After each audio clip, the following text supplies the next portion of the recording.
Assalamualaikum warahmatullahi wabarakatuh. Perkenalkan, nama saya M. Teguh Aprilianto dengan NIM B1001942. Saya mahasiswa program Pendidikan Ilmu Hukum Fakultas Hukum Universitas Jambi. Nah, pada kali ini saya akan menjelaskan atau menguraikan materi tentang penegakan hukum administrasi yang dikaitkan dengan sosiologi hukum. Ada beberapa poin yang akan saya bahas dalam video ini. Yang pertama, itu pengertian hukum. Yang kedua, penegakan hukum secara umum. Yang ketiga, penegakan hukum administrasi. Yang keempat, keterkaitan sosiologi hukum dalam penegakan hukum. Kita membahas tentang penegakan hukum administrasi. Alangkah baiknya saya akan terlebih dahulu menjelaskan pengertian. Hukum adalah peraturan yang berupa norma dan sanksi yang dibuat dengan tujuan untuk mengatur tingkah laku manusia, menjaga ketertiban, keadilan, mencegah terjadinya kekacauan. Hukum memiliki tugas untuk menjamin bahwa adanya kepastian hukum dalam masyarakat. Oleh sebab itu, setiap masyarakat berhak untuk memperoleh pembelaan di depan hukum. Hukum dapat diartikan sebagai sebuah peraturan atau ketetapan ketentuan yang tertulis atau yang tidak tertulis untuk mengatur kehidupan masyarakat dan menyediakan sanksi untuk orang yang melanggar hukum. Saya akan membahas tentang apa sih yang dimaksud dengan penegakan hukum itu. Ada dua cara atau dua definisi yang akan menjawab pengertian penegakan hukum itu. Yang pertama secara subjektif atau secara sempit. Penegakan hukum ialah upaya aparatur penegak hukum tertentu untuk dapat menjamin dan memastikan bahwa aturan hukum itu berjalan sebagaimana yang telah diatur seharusnya oleh aturannya. Hal ini untuk memastikan tegaknya hukum apabila diperlukan untuk itu. Maka aparatur penegak hukum diperbolehkan akan menggunakan upaya paksa. Selanjutnya secara objektif atau secara luas. Penegakan hukum ialah mencakup pula adanya nilai-nilai keadilan yang terkandung dalam bunyi aturan formal atau nilai-nilai keadilan yang hidup di dalam masyarakat. Ada tiga unsur yang harus diperhatikan dalam menegakkan hukum itu untuk menjadi kenyataan. Yang pertama itu kepastian hukum. Kepastian hukum merupakan perlindungan terhadap tindakan sewenang-wenangan, yang berarti seseorang akan memperoleh sesuatu yang diharapkan dalam keadaan tertentu. Hukum harus dilaksanakan dan ditegaskan. Setiap orang yang mengharapkan dapat ditetapkan hukum dalam hal menjadi peristiwa hukumnya, itulah yang harus berlaku pada dasarnya, tidak boleh menyimpang. Ada sebuah kalimat atau peribahasa, yaitu fiat justice and parade must do. Meskipun dunia akan runtuh, hukum harus ditegakkan. Adanya kemanfaatan hukum. Hukum adalah untuk manusia, maka pelaksanaan hukum atau penegak hukum harus memberikan kemanfaatan atau kegunaan bagi masyarakat. Jangan sampai justru karena hukumnya dilaksanakan atau ditegakkan timbul kesalahan di dalam masyarakat. Terus yang ketiga, adanya keadilan. Dalam pelaksanaan dan penegakan hukum harus adil. Hukum tidak identik dengan keadilan. Hukum itu bersifat umum, mengikat setiap orang yang bersifat menyamaratakan. Ada 5 faktor guna menunjang berjalannya tujuan dari penegakan hukum. Yang pertama, faktor hukum itu sendiri.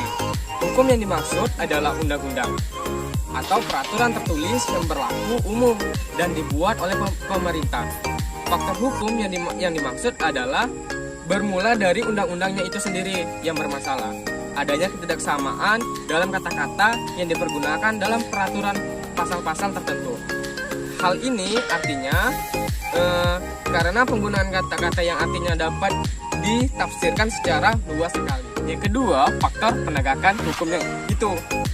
Yang maksud dengan penegakan hukum itu adalah pihak yang langsung maupun tidak langsung terlibat dalam penegakan hukum, bermula dari polisi, jaksa, hakim, komisi pemberantasan korupsi atau KPK, penasihat hukum atau advokat, dan hingga petugas-petugas sipil pemasyarakatan. Penegakan hukum tidak berjalan dalam koridor yang benar, sehingga penegakan hukum mengalami kendala dalam tindakan teknis operasional di masing-masing penegakan hukum itu sendiri. Yang ketiga, faktor sarana dan fasilitas. Proses penerimaan menjadi penegak hukum sebenarnya sudah memenuhi syarat menghasilkan.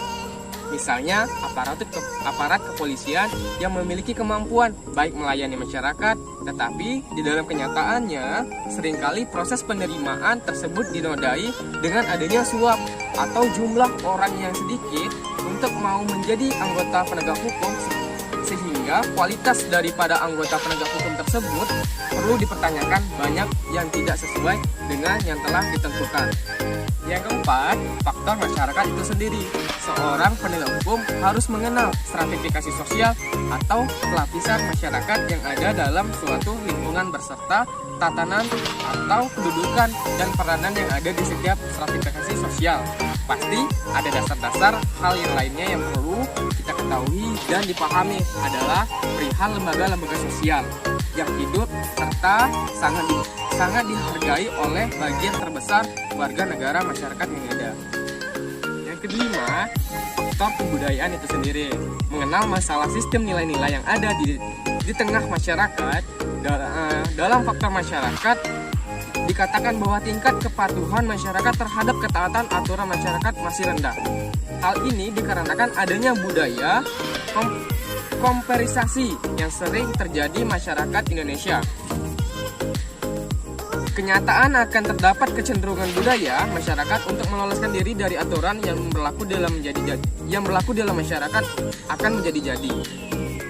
Hal inilah yang perlu dikaji dalam sosiologi hukum. Lalu poin yang ketiga, saya akan menjelaskan penegakan hukum administrasi.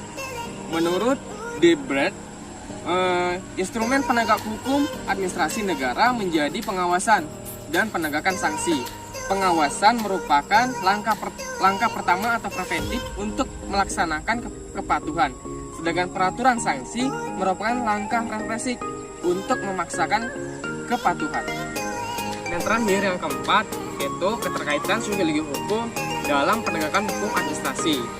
Hukum administrasi dikaitkan dengan sosiologi hukum dipergunakan sebagai alat oleh agent of change atau pelopor perubahan adalah seseorang atau kelompok orang yang mendapatkan kepercayaan diri masyarakat sebagai pemimpin satu atau lebih lembaga-lembaga kemasyarakatan. Suatu perubahan sosial yang dikehendaki atau direncanakan setelah berada di bawah pengendalian serta pengawasan pelopor perubahan tersebut, cara-cara untuk mempengaruhi masyarakat dengan sistem yang teratur dan direncanai terlebih dahulu dinamakan social engineering atau social planning. Hukum mempunyai pengaruh langsung atau perubahan yang tidak langsung di dalam mendorong terjadinya perubahan sosial. Misalnya, suatu peraturan yang menentukan sistem pendidikan tertentu bagi warga negara mempunyai pengaruh secara tidak langsung yang sangat penting bagi terjadinya perubahan sosial. Sekian video edukasi tentang pemahaman materi yang saya jelaskan penegakan hukum administrasi yang dikaitkan oleh sosiologi hukum. Dapat disimpulkan bahwa penegakan hukum pada hakikatnya merupakan penerapan diskresi yang menyangkut membuat keputusan yang tidak secara ketat diatur oleh kaidah hukum, akan tetapi mempunyai unsur penilaian pribadi. Penegak hukum adalah satu proses untuk mewujudkan keinginan-keinginan hukum menjadi kenyataan. Sanksi administrasi mempunyai fungsi instrumental, yaitu mencegah dan menanggulangi perbuatan terlarang, dan terutama ditujukan kepada perlindungan kepastian yang dijaga oleh ketentuan hukum yang dilanggar. Sekian video pemahaman materi tentang penegakan hukum administrasi yang dikaitkan oleh sosiologi hukum. Apabila ada kesalahan dalam penggunaan kata, saya mohon maaf. Wassalamualaikum warahmatullahi wabarakatuh.